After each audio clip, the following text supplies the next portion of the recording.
Diga sola a la cámara. La cuna del baby G. I'm so ready. No. Go ahead and Sí. come onto your back and we'll push a little bit, okay?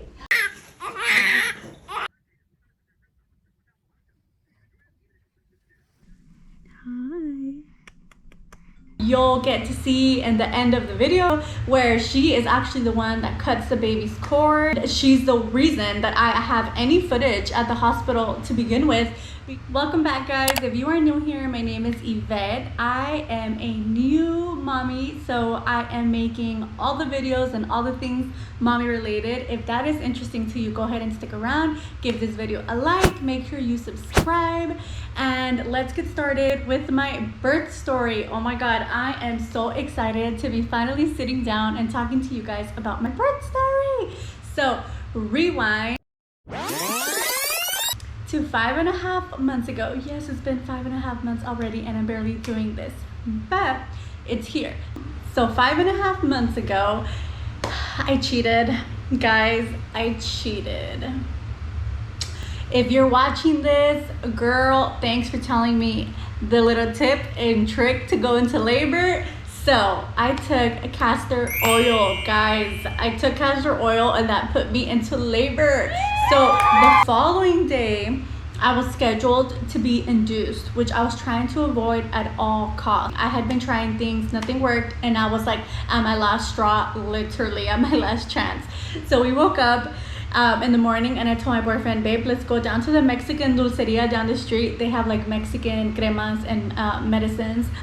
And I got the Mexican castor oil. We came home and I didn't take it right away. I was still like a little iffy about taking it. So at this point it was 5 p.m. when I finally decided to try it.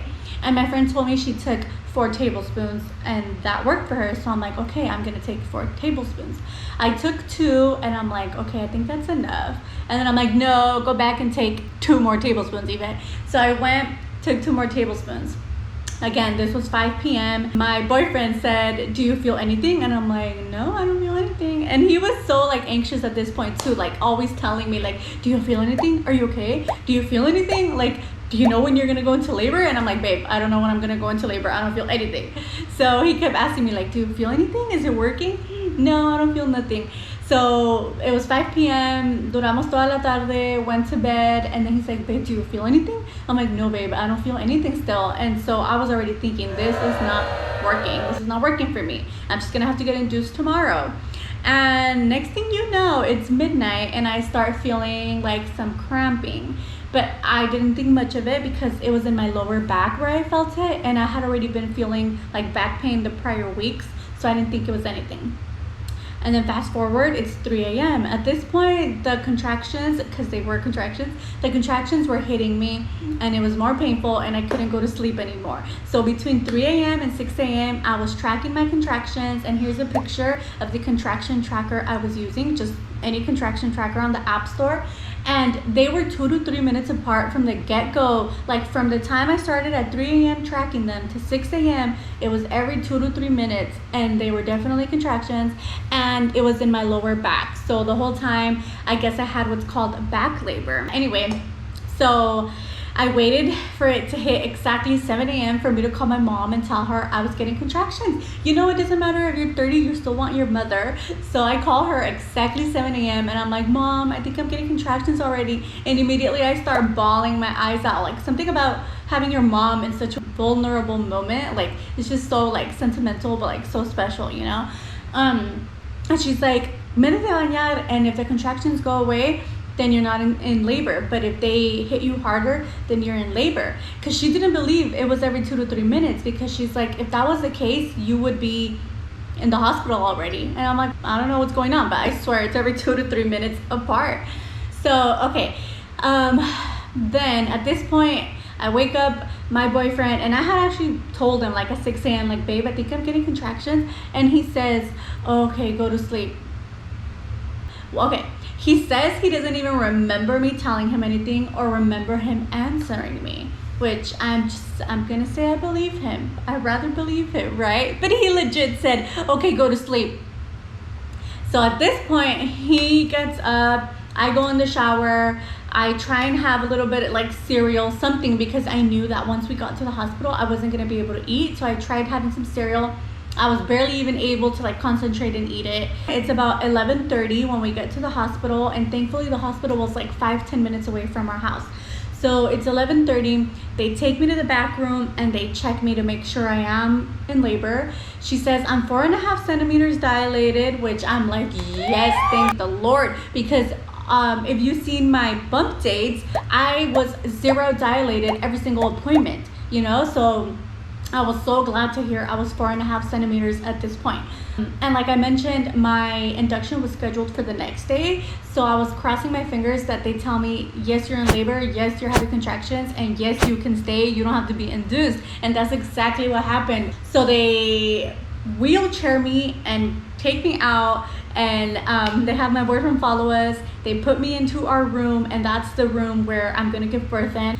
And then my mom calls me and she's like, send me the address to the hospital, I'm on my way. So my mom lives an hour and a half away, and she's not a big like far away driver by herself, you know. She'll drive, she knows how to drive, and she drives perfectly, but something about like driving far, she like gets freaked out about. So she got in her freaking car and drove over here, guys, and I was so shocked that she was like, you know, down to get in there and drive over here.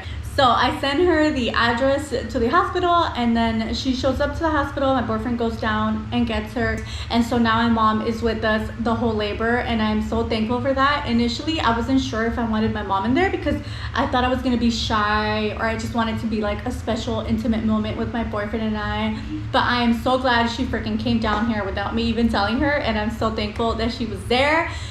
You'll get to see in the end of the video where she is actually the one that cuts the baby's cord, and she's the reason that I have any footage at the hospital to begin with, because my plan was to record everything, record the birth, even though I wasn't going to post it, but I wanted to have it for my own like memories. But guys, when you're there and with the contractions and stuff, the last thing that crossed my mind was recording myself, recording the environment, recording anything, taking pictures, like literally. And I'm surprised now, because immediately I was like, oh my God, like I didn't, you know, record anything how I wanted. But in the moment, you are not thinking about that. So if you can have someone that's in charge of that, go ahead and do it, because at least for me, that was nothing that I thought about. And I wanted to record everything. So I'm thankful that my mom was there, and thanks to her, we have any of this footage that you're about to see. So let's get right into the videos.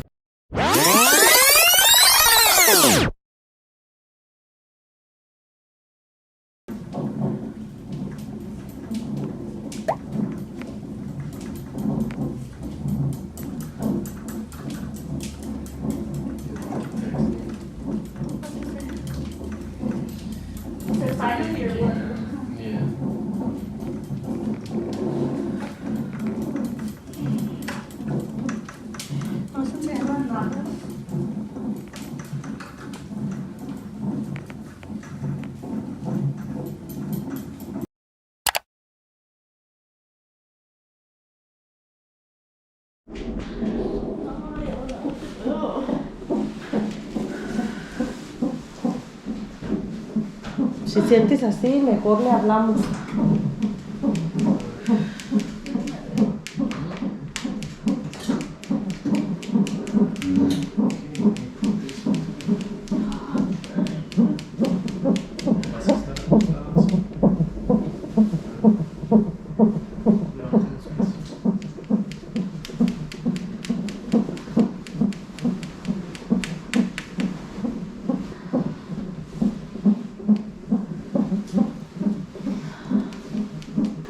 Nomás cuando sientas el dolor, dime cuando me digas ahorita, y luego ya para tomarte tiempo a ver cuánto te da, cada que te da.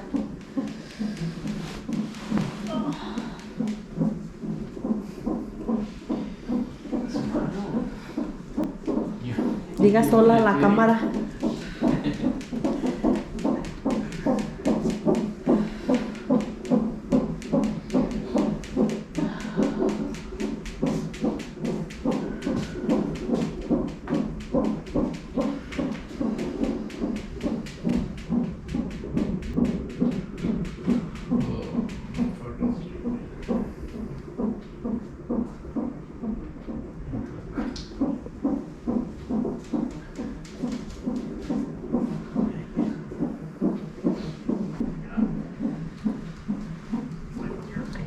La cuna del baby G lista, esperando nomás que llegue.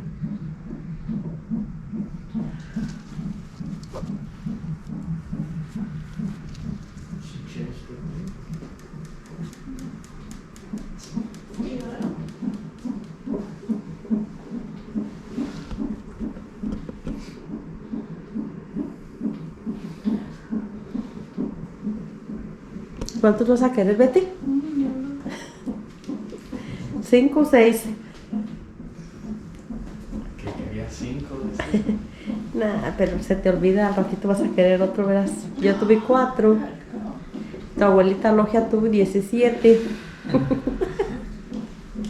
Así es de que vas a huelear, hija. Ya para otra que salgan twins. Oh, hell no.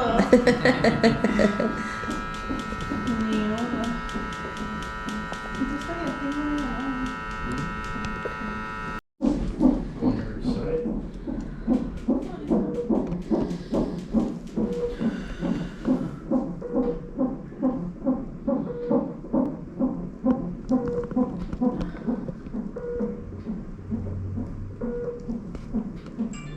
¿A qué hora vino la muchacha? A las 4. ¿A qué hora No, ¿verdad? No, vino después, ¿no? Like 30 minutes ago?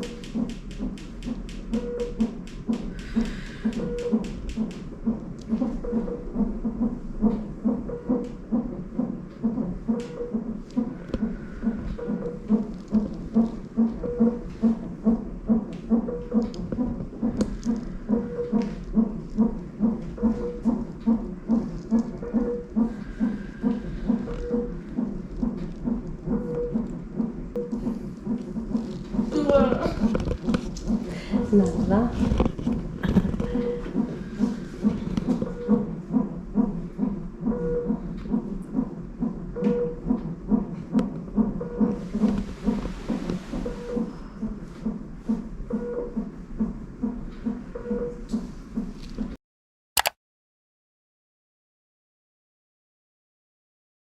Feeling a lot of pressure. Will you just call Dr. Pionis for delivery and then the resident also?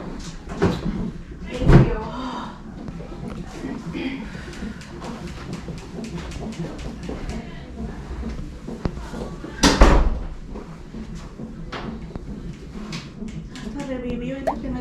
I'm so ready. Nomás, es que por si te decía yo la presión, si la sientes como que ya traes acá.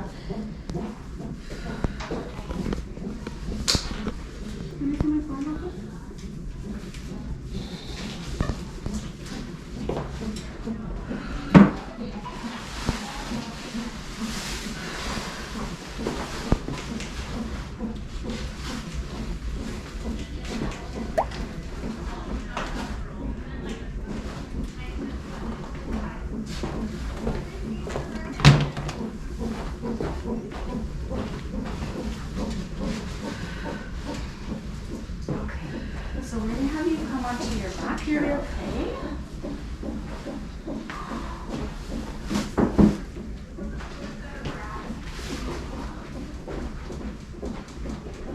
Drea, can you grab blankets and water, please? And pick. He's coming.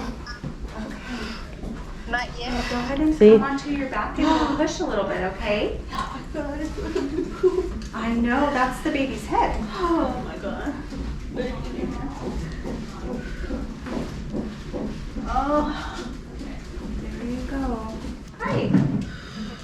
She's complete, +1, stronger Ahorita me va a regañar push. esta. And then Dr. Pionis is on her way. You can't record during. No. Yeah. No, you can't have recording or live video. Oh, I'm sorry. ¿Ya me quito?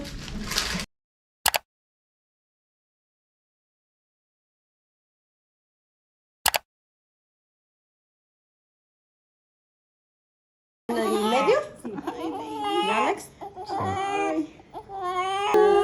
Richito. ¡No llores, bonita! ¡No llores!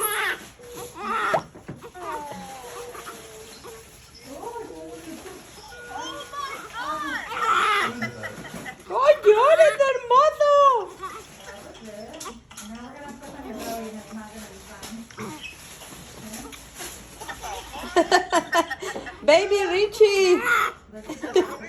Mira, ahoritita. Le corté. Sí, provecita de mi criatura. Okay,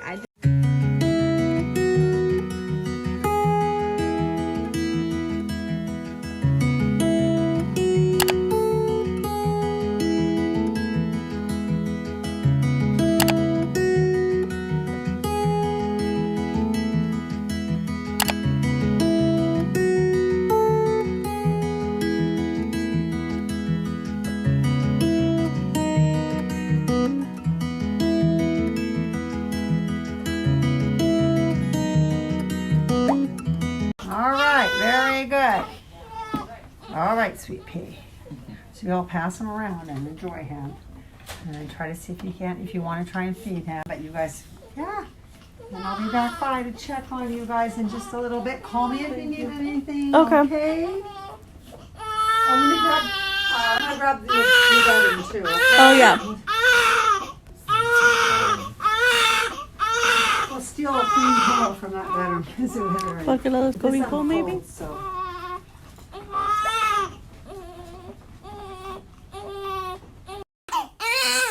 Yeah.